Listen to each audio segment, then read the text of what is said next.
Uma negociação inusitada pode acontecer nos próximos dias entre o Inter e um clube da Major League Soccer. Eu quero falar também sobre os novos números da Universidade Federal de Minas Gerais, que apontam um risco maior de rebaixamento para o Colorado. Também quero trazer aqui uma mudança que foi polêmica e que traz repercussão, obviamente, nos bastidores. Eu te conto tudo sobre o Internacional depois da vinheta.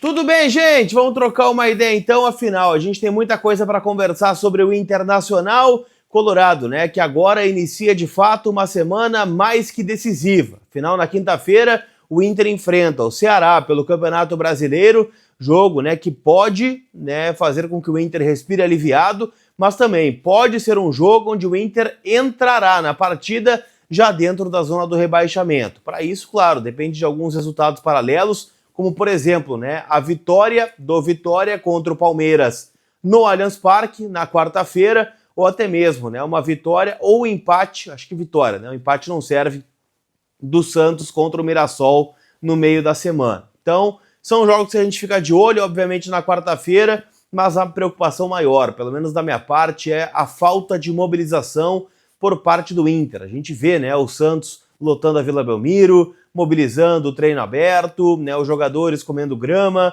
o Fortaleza e o Juventude, de alguma forma, também têm mostrado reação. Fortaleza ganhou alguns jogos que ninguém esperava, o Juventude ganhou 2 jogos fora de casa e já igualou o número de vitórias do Inter fora de casa em todo o Campeonato Brasileiro nos últimos 2 jogos. Então é um cenário, sim, alarmante para o Colorado aí nesta reta final. Claro que o Inter tem a vantagem, o Inter ainda não está na zona do rebaixamento e depende apenas do seu resultado para não entrar na zona. Ou seja, se o Inter ganhar do Ceará, pouco importa o resultado do Santos ou o resultado, né, do Vitória. Né? O Inter não entra na zona de rebaixamento porque o Inter hoje é 15º colocado, tem 37 pontos e tem, né, essa segurança de estar à frente aí do Vitória, pelo menos 2 pontos de vantagem. Vamos falar um pouquinho sobre tudo isso em nome da Gigante Veículos. Bora começar a semana com o pé direito? Então chama a Gigante Veículos, porque o teu carro novo tá lá te esperando, na Avenida Central em Capão da Canoa, aquele seminovo com cheiro de novo, as melhores condições do mercado você encontra na Gigante. Eu mesmo, né, troquei meu carro na Gigante Veículos e posso, né, recomendar de olhos fechados eles para vocês. Credibilidade, segurança, atendimento, né, todo o apoio e suporte, né, ao cliente. Então a Gigante, né, não à toa é referência no mercado há mais de 10 anos no Rio Grande do Sul e Santa Catarina. Então vai trocar de carro, tem que ser com a turma da Gigante Veículos, tá bem? Turma, quero atualizar um pouco das informações do Internacional para vocês, porque, bom, né, não é novidade para ninguém a situação envolvendo, né, o risco de rebaixamento. Estávamos falando sobre isso, né? Quero começar falando justamente sobre esse novo cálculo, tá, da Universidade Federal de Minas Gerais, que aponta, né, que alguns números cresceram e não é novidade, afinal, as coisas vão, né, aumentando com o final do Campeonato Brasileiro. Afinal, faltam poucas rodadas, então restam poucos pontos a serem disputados. O Sport, por exemplo, já foi rebaixado de forma matemática, então restam 3 vagas, né, para a Série B do ano que vem.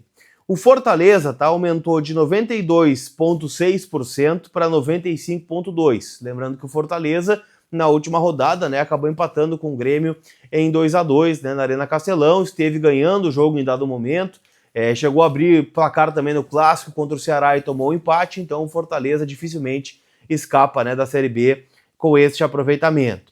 O Juventude, tá, tinha 76,8% de chance de rebaixamento e agora é de 82%. Então aumentou também a chance do Juventude, mesmo que eles tenham ganhado os últimos 2 jogos.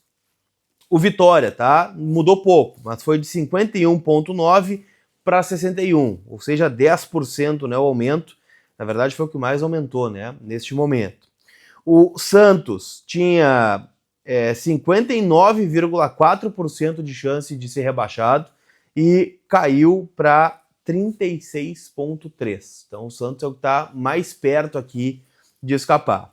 E o Inter, né, que tinha 16,9%, subiu para 21,6%, né, um aumento baixo, né, porque, como eu disse, o Inter ainda tem a vantagem de depender só do seu resultado.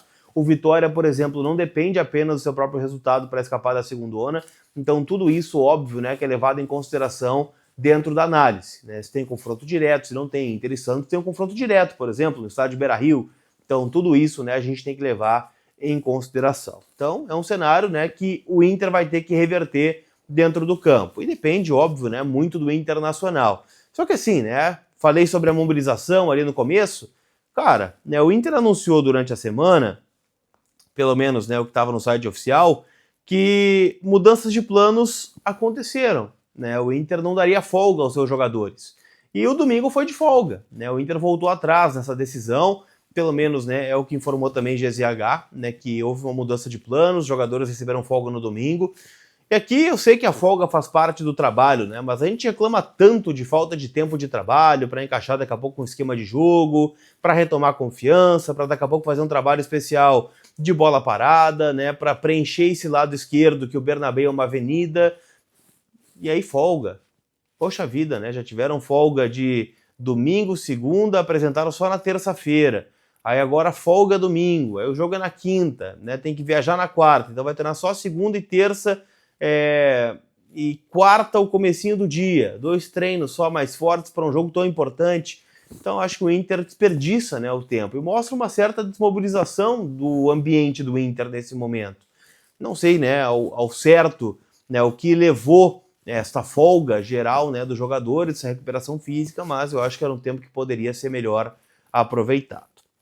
De qualquer forma, gente, eu quero mudar a pauta aqui para falar sobre a possibilidade de um câmbio entre Inter e Orlando City. Afinal, já trouxe aqui no canal, o Orlando City, clube que disputa a Major League Soccer, tem interesse no Luiz Otávio. Mais do que ter interesse, o clube já apresentou uma proposta, né, formal ao Inter na casa de 5 milhões de dólares. O Inter ainda avalia esta proposta, mas pode ter um facilitador, tá? Porque um jogador está por deixar o Orlando City, que é o César Araújo, né, volante, jogador uruguaio, que surgiu muito cedo ainda, né, no Montevideo Wanderers, time uruguaio, né, jogou por lá em algum tempo, é um volante, né, que pode fazer essa segunda função de meio campo, pode fazer a primeira também, jogador de boa saída. Surgiu como um grande fenômeno no Uruguai, tanto é que chegou a fazer parte, né, da seleção brasileira, da seleção uruguaia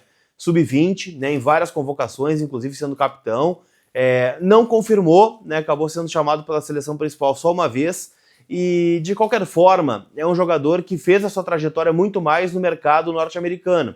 Ele foi vendido, né, para o Orlando City em 2022, né, sendo que ele estreou como profissional em 2019.